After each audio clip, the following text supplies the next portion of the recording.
recipient of IBM USA Best Innovative Faculty for Smart Cities in the year 2010, and awarded as Luminary of 2018 by uh, Click Data Analytics USA.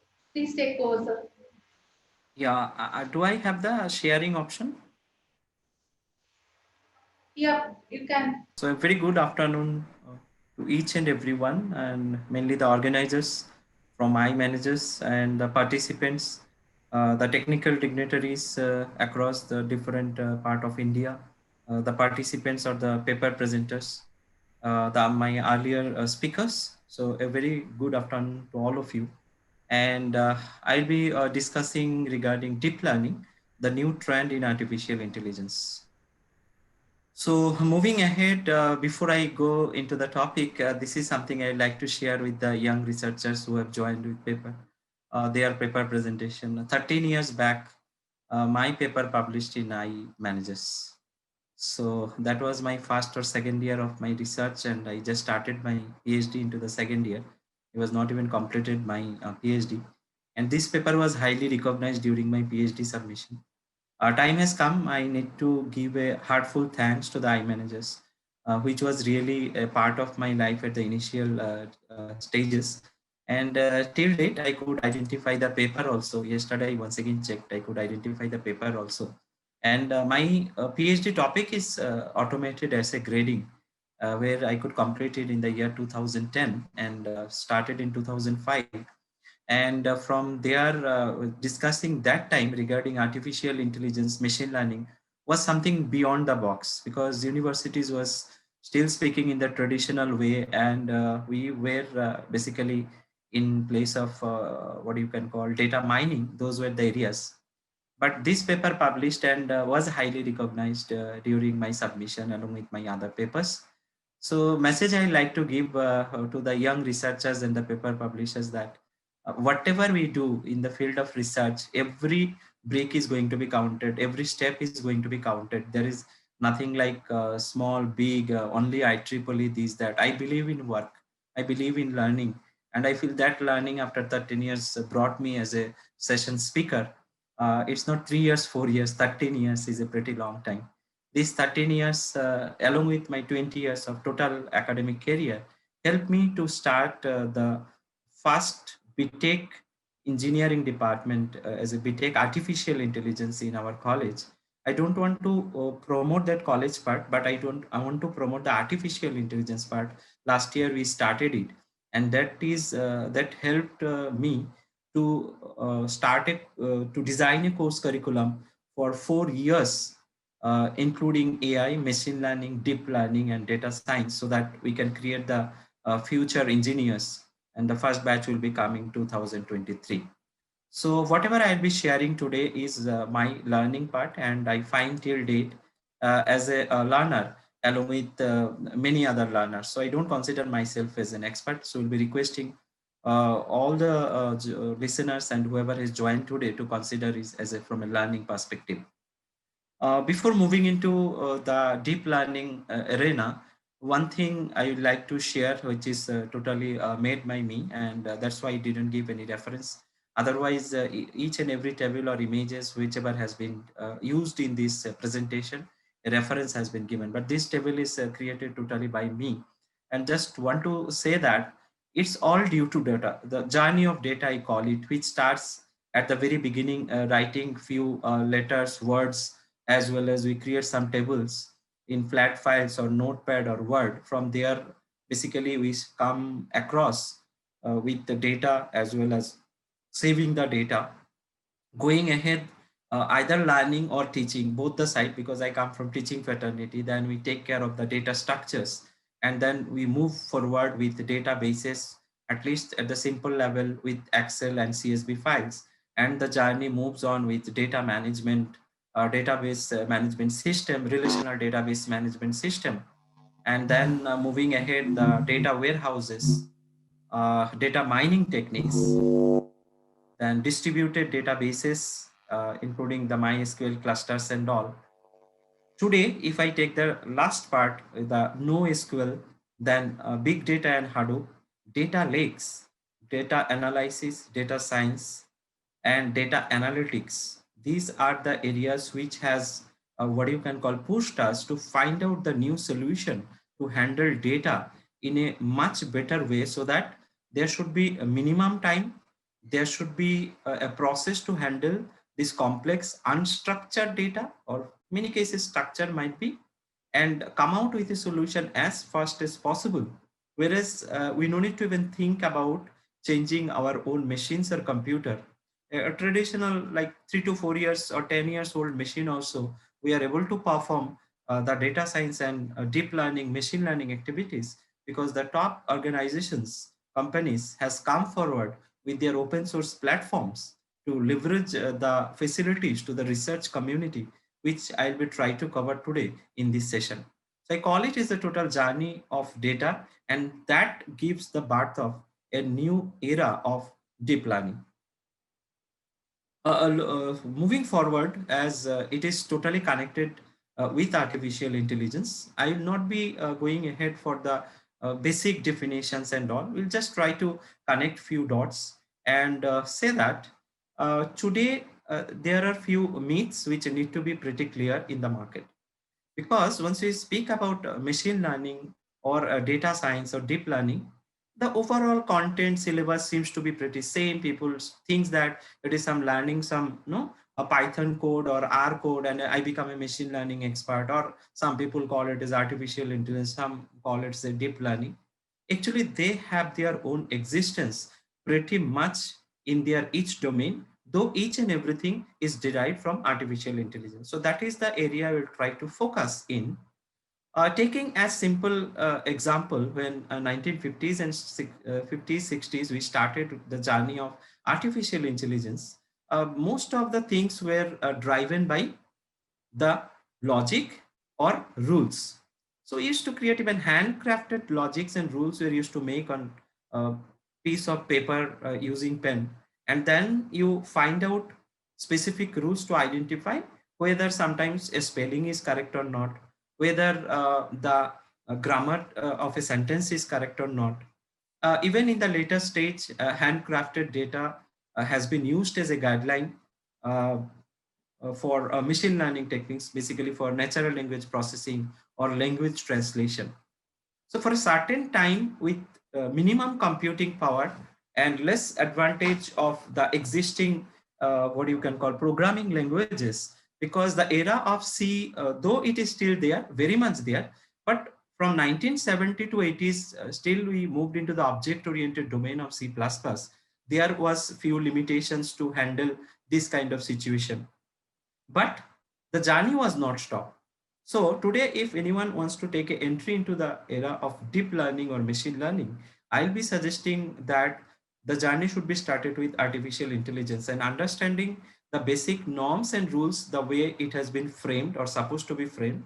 One supposed to do a lot of what you can call logic-based activities. Prolog might be one of the important tool to understand this artificial intelligence part.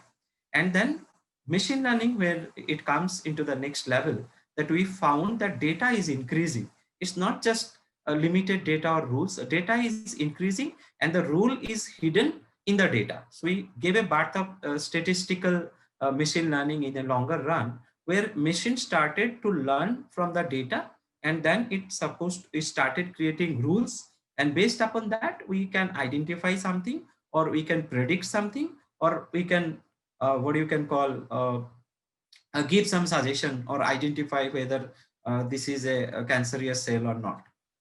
Well, again, moving ahead, coming to the deep learning, we found that many of the cases when the data went, what you can call the uh, increase in the field of data was so high that there was a situation we were not happy the way machine learning algorithms, techniques, or existing computing facilities were supporting us. Deep learning gave that facility of handling huge amount of data, structured and unstructured data, and then extending the journey of artificial intelligence and machine learning towards the new dimension where we can do much better AI driven activities.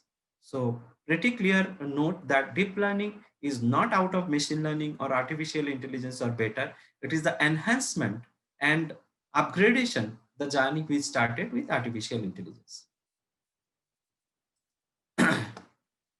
So what we do basically in the field of machine learning and extended deep learning.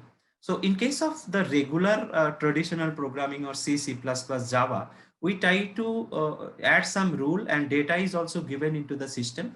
Then we try to find out an answer out of it. But in case of machine learning and of course in deep learning, we see that the answer is given along with the data. It's not the rules. Answer is given. Where is the answer? The answer is in the data. And then we apply the machine learning or deep learning techniques and rules are created. And the rules help us to define whether this handwriting belong to Tagore or Shakespeare, or whether this is an image of a cat or a rat or is a flower. But it comes along with a lot of data input where we don't try to find out the rules, rather we create the rules at the end. So when fail in recognizing some activity in traditional way, solving problem of writing code, we use machine learning techniques. So here is a simple first three, what you can call a logical consideration of looking into something, some activity recognition, like if speed is less than 4, we can call she is walking. And then we have few more rules writing in the form of programming and conditions. And then we tell she is walking or running, and then finally along with the speed we tell she is biking. But we come to a specific situation or n number of situation where we don't have an answer to tell that in a traditional way, that just building logics. In that case, machine learning and deep learning becomes pretty handy, and we see that the same activity has been represented with the help of numbers, basically as we call it zeros and ones. So combination, pattern, better to tell it as a pattern. The pattern help us to recognize what basically happening. And then the artificial neural networks, which we'll be seeing next, is trained by n number of existing patterns. And then whenever something new pattern has been given to it, we try to identify that how one of these pattern is matching with the input pattern. So we use neural network for creation of such pattern recognition, which is called as deep learning. So slowly from a traditional way, we are moving into the journey of deep learning, even in this presentation also.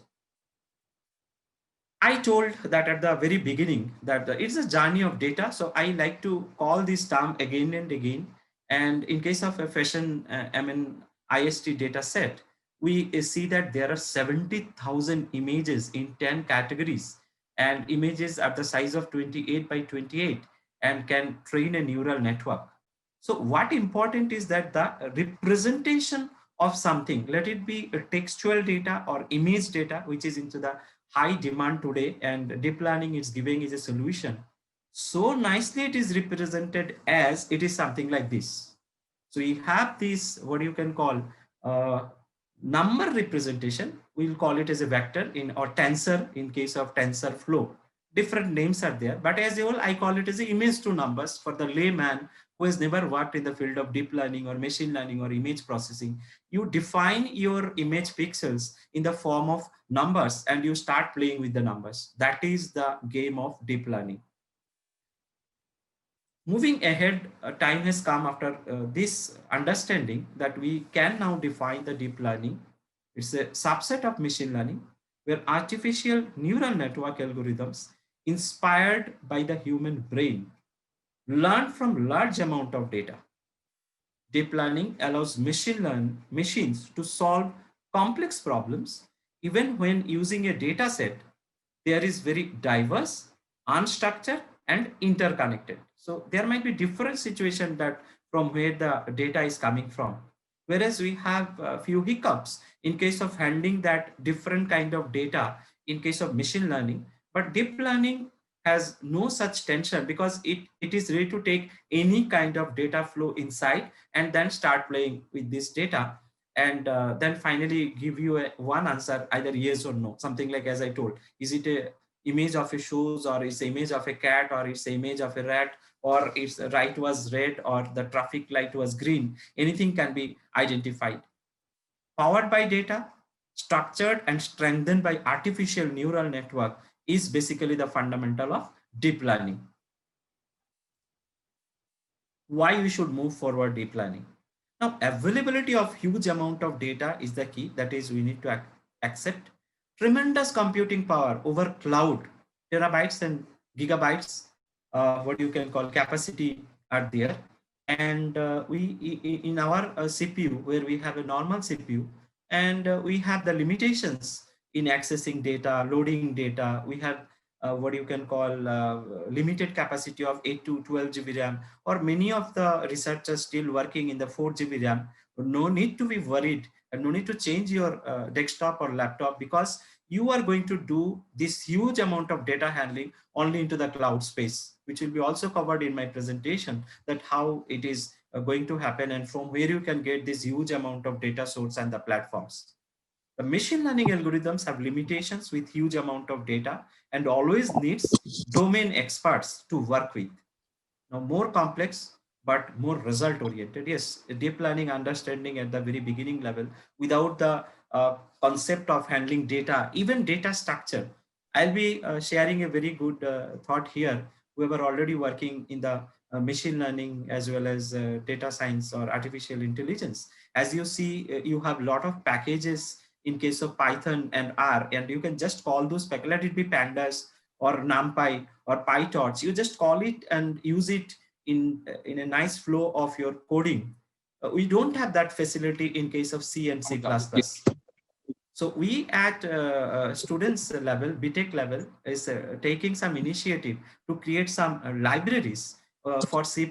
We are trying to create some libraries which we can release as the basic, what you can call fundamental libraries. You can just call the function and then use it in your C++ program, which is sometimes rare these days. So advantage is that before moving into the field of what you can call top high level languages like Python and all, if some people already working in C and C++, those libraries are going to be pretty handy for them. So anything is possible provided we have the basic understanding of handling data, the why data is what you can call, how the data need to be converted into specific numbers, and then how to play with them.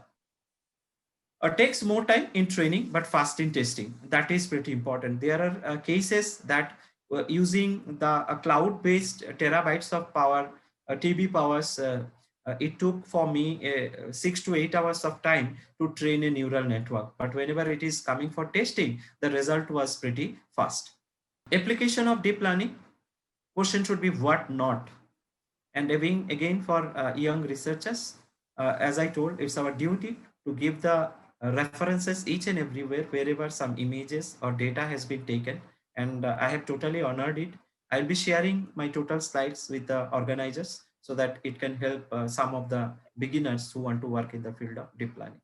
So each and everything at the below level, you'll be getting the links which is given, which will help you to get some more information on them. So image recognition, natural language processing, portfolio management and prediction of stock market, drug discovery, speech recognition, robots and self-driving cars. So self-driving car. I'm getting some noise here. Thank you. So robots and self-driving cars are the present and future. Like we cannot get out of it. Sometimes people tell where they are going to be used. My question is where they are not going to be used. If every day this generation or maybe the old generation, the people who are on Swiggy, who are on Facebook, who are on Instagram, even who are using Uber, Ola, everyone is leveraging the power of deep learning, machine learning at the back end.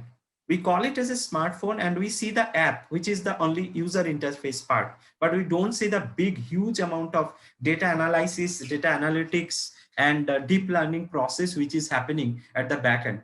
So questions even come to us that from parents, if the student does a course in deep learning, or if my child is doing BTech in artificial intelligence, machine learning, is there any job? Is there any company in the field that who are working in the field of AI, machine learning, and deep learning? Answer is that All the top companies are into the field of AI, machine learning, and deep learning. All the top, like there is no doubt about it. All the product development company today, starting Yeah. from Microsoft to Google to Amazon and whatnot, every company is working in the field of deep learning and machine learning, and they have huge amount of what you can call back-end data processing power.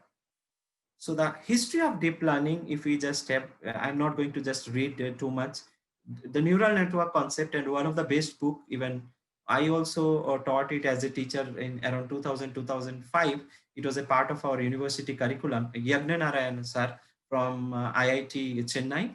So one of the best book in neural networks who want to start with, that should be a basic book to start with. And then it is shown up to 2017-19. The 20 part is still as we are moving forward. So that is also taken from this specific link. Please have a look to get more details about that. So how it works, the concept started with that human brain has a tremendous amount of power because we have the neurons and the neural network in our brain. That network help us to analyze something, to remember something in the form of pattern. We don't remember in the form of different things. We just try to remember the pattern. It has been identified something like how do you remember some 200 faces or 60 of my classmates and all my friends till date? What is happening inside the brain? We just try to remember with pattern, and those patterns we capture in our brain. Or sometimes something unknown, we may not able to recognize the faces, but in a low level recognition we can tell it's a human or it's an animal or it's a flower. We may not know the name of the flower, we may not know the name of the person specifically, but even though we can recognize the type or criteria of whatever the what you can call image which we see observe.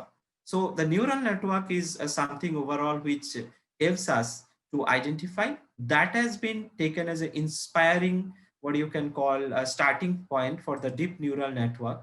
And it has been found that when as from different sources the data is coming input in a single neuron and then going out to take a decision yes or no, that is a real neuron at the left side and an artificial neuron in the right side. And then finally this once again I'll show both the single neuron of right side. You take a number of such neurons and make a network out of it to make it more powerful and try to give something which happens inside the human brain. Now, in case of machine learning, the feature extraction, which is a pretty important and happens in a different layer, we need to observe here, the feature extraction is an included layer inside the deep learning. That is how it is important. So this feature extraction, we need to again apply a lot of machine learning techniques and more expertise is required. Whereas while developing neural networks in a single go from starting to end, we can give a solution while handling the data, even though it is in huge in size. This specific story taking forward gives birth to different kind of neural networks, which is pretty handy these days. And as it is not a faculty development program or something like that, I'll just give a glimpse of it and suggest the researchers that huge amount of information base is available, data is available across the globe to understand and work with such kind of what you can call domain. And they are pretty matured. That is very important. They are pretty matured domains that where we see that what kind of neural network is going to use for what kind of purpose, and then that is that becomes specifically some of these units becomes a part of your research work. Simply to say that what we are seeing in the last couple of slides, that you have some specific image which is going to given an input, and then you want to try to define whether it is a car or a person or animal. It goes through first as a visible layer is there, and there is an output layer. In between visible layer and output layer, there are n number of layers which we call as a hidden layer. In this case, there are 3 hidden layers, and there are different kind of hidden layers, and the basic computation, the technology, the technique happens inside the hidden layers. A lot of permutation and combinations happen in these specific 3 layers, which is a part of research.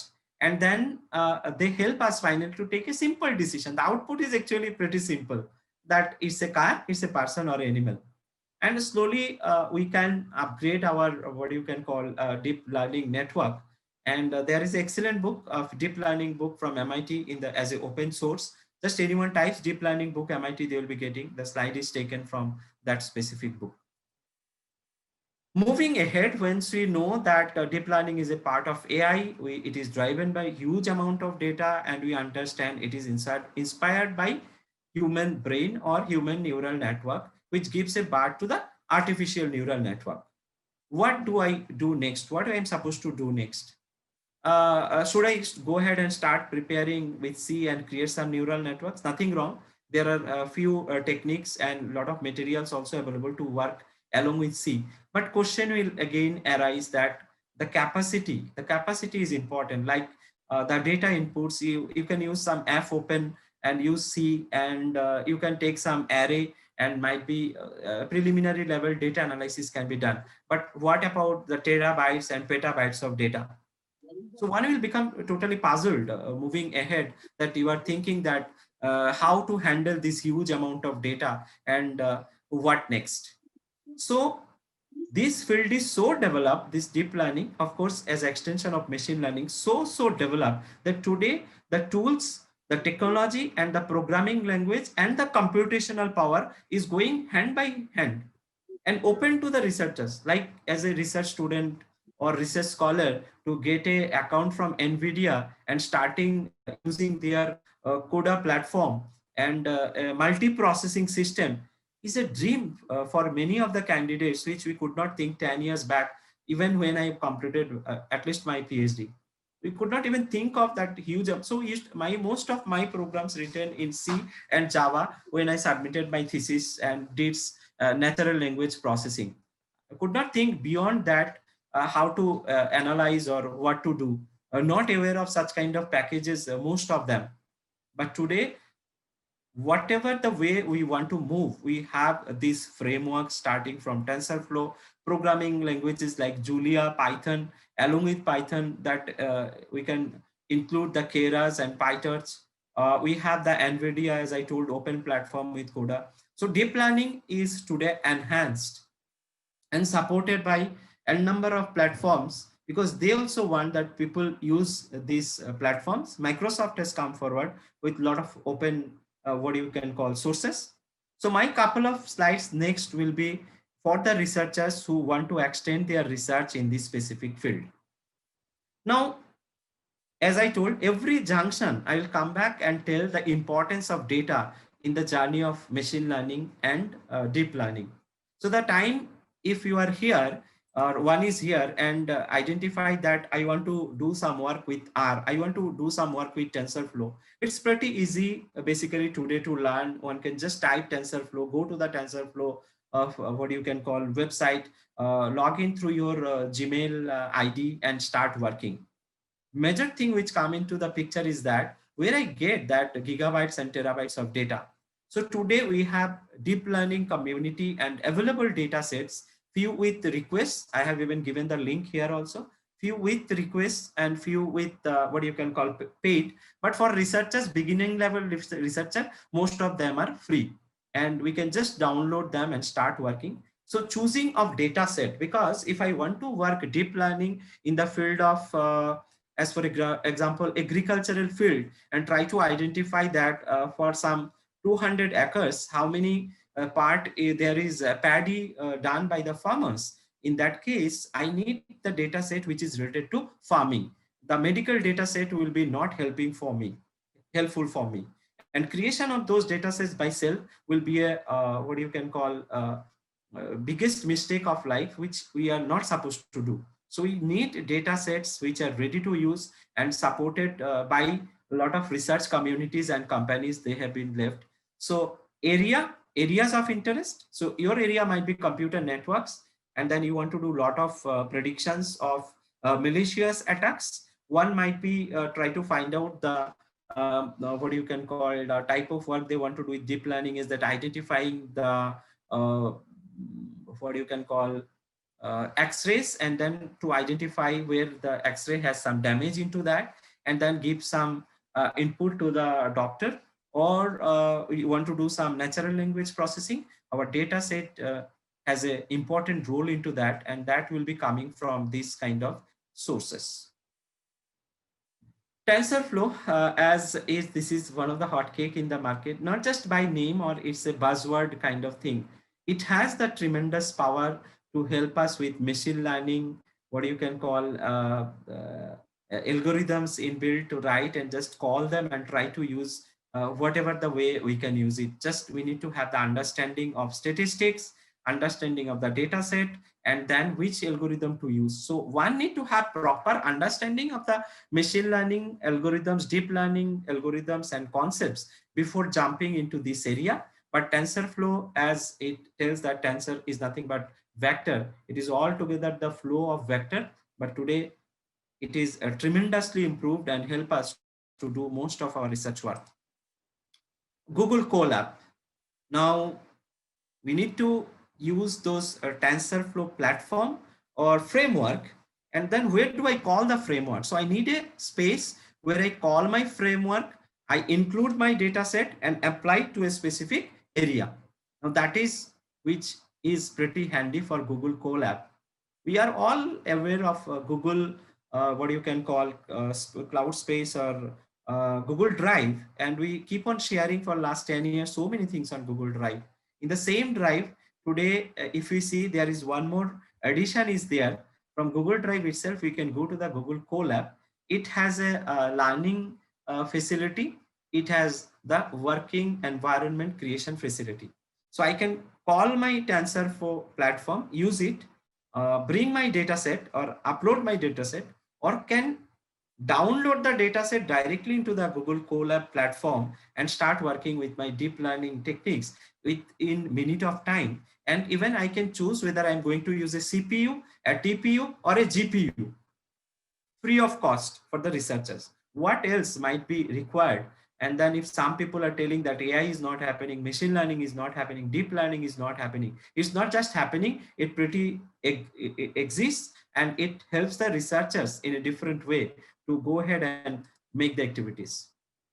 Kaggle, we feel that it is for just for a competitive platform and people will be showing their deep learning and data science activities under Kaggle. Not only this, the Kaggle also help us towards what you can call the different kind of courses are there. And out of that, one of the most popular courses is deep learning. Now we'd like to tell 2-3 points here, whoever never used deep learning platform. The major important thing in deep learning in Kaggle is that it's not just something like a tutorial and then you do a course and you finish it. Every step along with doing some little bit of course, it give you an input or question that how you are going to solve the next step. As long as you are not clearing the next step, you cannot move to the next part of your learning. So Kaggle becomes pretty handy to move forward and then get evaluated automatically by the platform.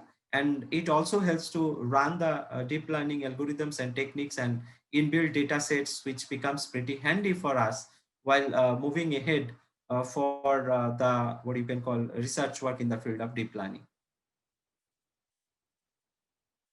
Now, as I told, there might be today rarely any top level product development company who are not into the field of machine learning and deep learning. Rather, we will tell it that the awareness is pretty less. The awareness is pretty less, and that's why we make such kind of comments. Because when today a company or a organization decides that they will be moving ahead, they have huge amount of data flow, either maybe per day basis or historical data has been developed and saved either in cloud or different other data sources or data warehouses. What they are going to do with this data, and then can they find out some hidden agendas out of this data.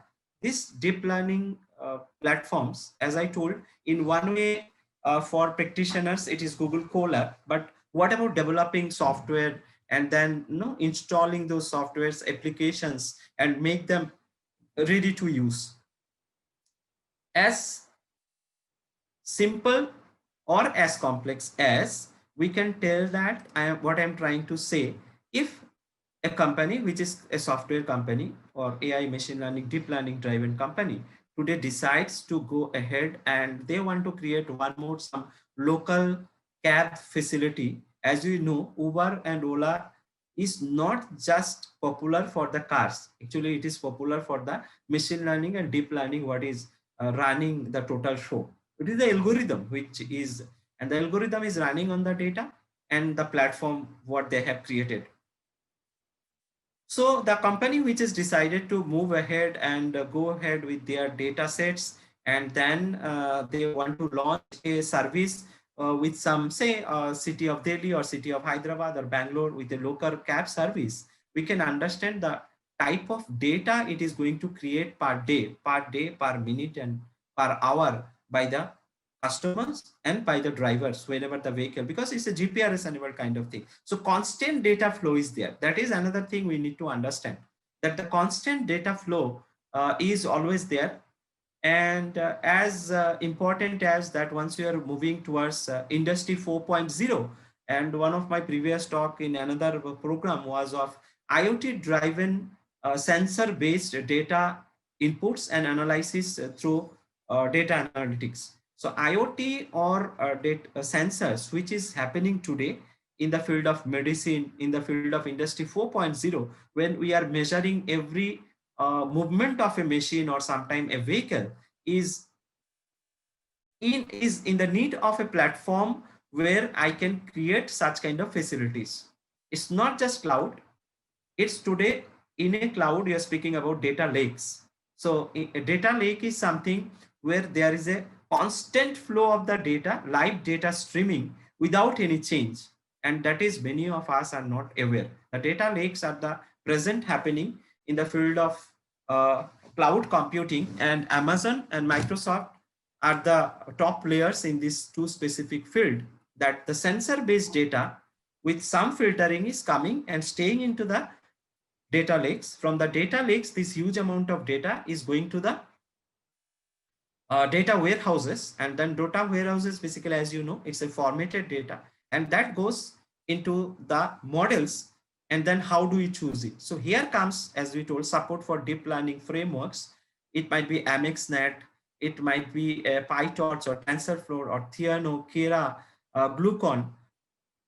I can choose the specific environment, pay per use. That is one advantage, pay per use. Data is saved in the data lakes and data warehouses on cloud. That is advantage.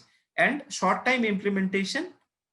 And each one of them is supporting today with the concept of what you can call training the people as well as deploying their applications pretty easy. So basically, if I want to deploy a total overall deep learning solution, my laptop or desktop is just a mediator.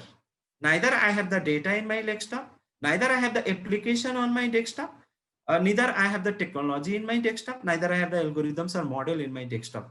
For a researcher to understand it is pretty important. I have only a browser to work with AWS or Azure and then extend the total overall deep learning capacity.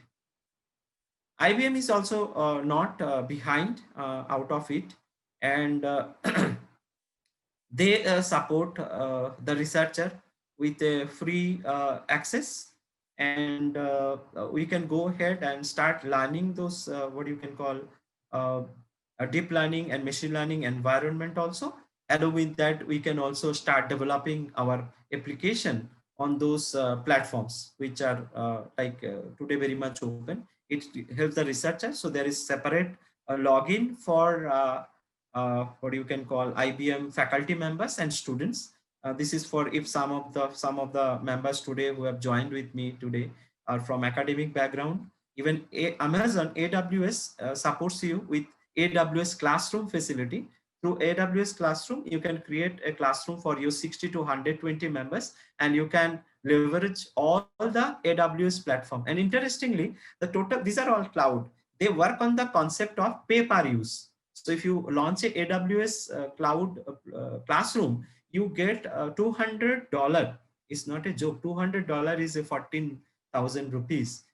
So $200 for the faculty members cloud space, as well as for students $50. So it is 3,500 rupees. See the type of investment today companies are doing to make the people learn it, because that kind of skill people are not there in the market today who have this concept. Same way is IBM.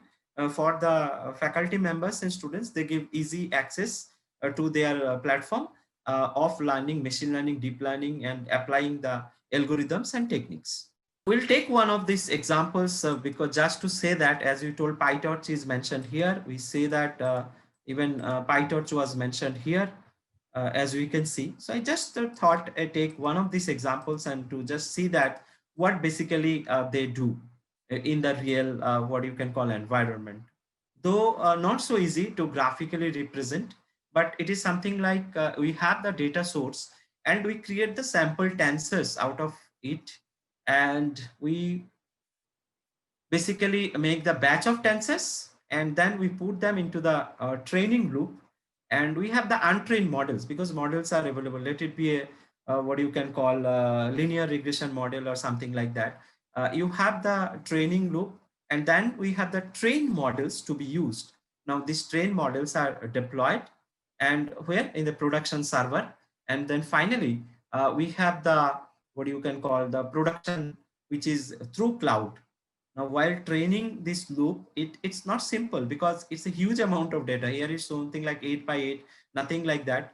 We have seen one of the shows at the very beginning. So just think about what can happen if, as I told, in MNIST, there are 70,000 of images, and each of this image, how much pixel values will be required. Then we require huge amount of distributed training on multiple servers. This kind of environment is not possible in your or my machine or a laptop. So hence we require those cloud-based environment like Google Colab or what is given by Kaggle or GitHub today, which has been purchased by Microsoft.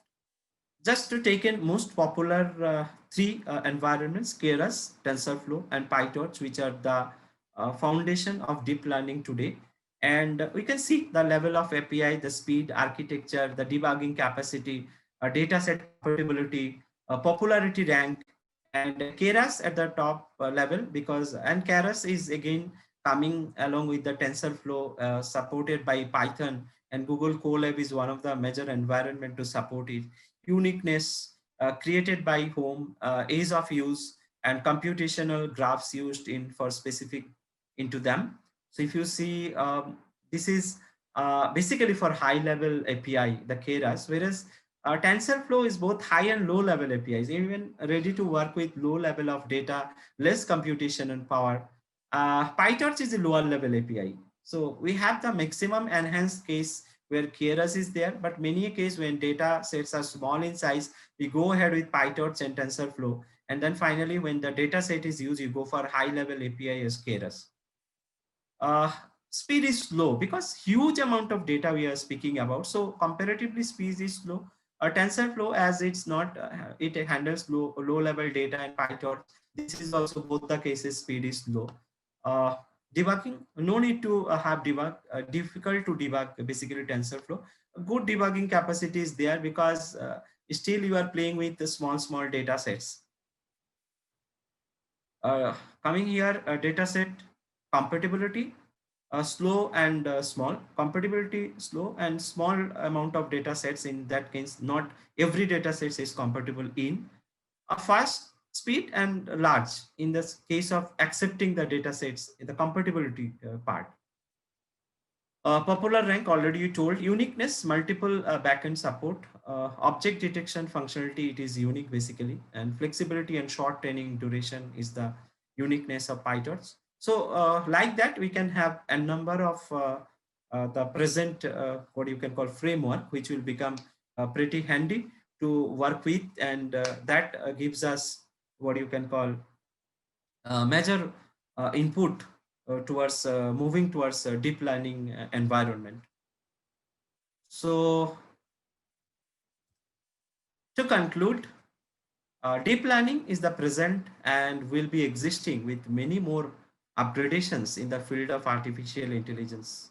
One must have strong interest in statistics, coding, foundations of AI and machine learning to work in the area of deep learning. the cloud-based public work domains are the blessings for the researchers. So I have taken as simple term as possible, which can help anyone, the beginners, to understand. If any experts have joined this session, may not be what you can call finding my information is pretty low and simple. The purpose is that the people should understand that it is nothing like that very hi-fi research level, and deep learning cannot be done by anyone. It can be done by anyone. Even my first year, second year AI students are doing now into deep learning and machine learning kind of things. And that's pretty important. Thanks to all, thanks to the iManagers team for giving me this opportunity to address this August gathering. Might be a small one, but very dedicated one. And morning also I was listening. I was not aware that journey of iManager is 17 years. My kudos and salute to the team who is constantly striving towards maintaining the quality of this journal, which I have a long respect. As I told, it was related to my career, and will be suggesting all the researchers to take it pretty seriously. And most important, I suggest is that please use it in your daily life. Like, it's not just research to do research and publish papers. Yes, of course, publishing paper is a purpose, but that should be in use. Take it to the students level. Take it to your, if you are from industry, to the people who are not even working in these areas, and help them to do it. Intentionally, I'm closing at 2:50, so that if 5 to 10 minutes, if is there any question, answer, or any inputs or comments from the experts, whoever has joined, comments from the organizers, I'll be highly appreciating.